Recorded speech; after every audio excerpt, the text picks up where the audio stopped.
ming so'm evaziga uy sharoitida hamma yuzlarga to'g'ri keladigan piling o'rgataman.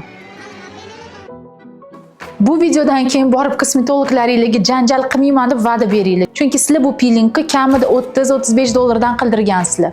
Bu piling yosh tanlamaydi. O'smir yoshdagi yuzdagi toshmalari bor, ugrili yuzlarga ham mumkin, yosh katta qari odamlarning yuzlariga ham to'g'ri keladi. Fasl tanlamaydi, qishda ham, bahorda ham, yozda ham qilsa bo'ladi. Undan tashqari yuzni tipini ham tanlamaydi. Ya'ni yog'li, quruq hamda kombinirованный yuzlarga juda ham to'g'ri keladi.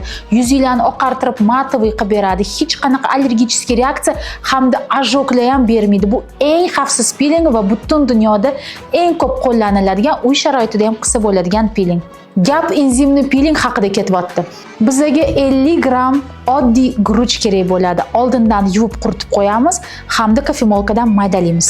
Akkuratni bitta idishga solib qo'yamiz. Yuzinglar quruq bo'lsa, mayda kukun shakligacha maydalaylik. Yuzinglar yog'liq yoki kombinirованный poralari ochiq bo'lsa, krupniyroq, ya'ni yirikroq kukun qilib maydalab olasizlar va o'zingizga qulay idishga solib qo'yasizlar. Enzimli pilingni har kuni yoki bo'lmasa haftada 3-4 martagacha bemalol ishlatish mumkin, chunki bu mutlaqo bezarar.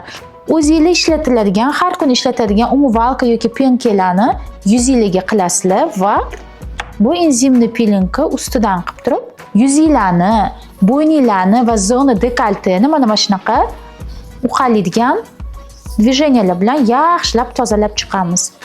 Bu pilingdan keyin teringiz sip-silliq, oppoq va matoviy bo'ladi. Bu narsani bemalol qo'rqmay haftasiga 3-4 martadan qilsangiz bo'ladi. Mana qo'limdagi farqni ko'rishingiz mumkin.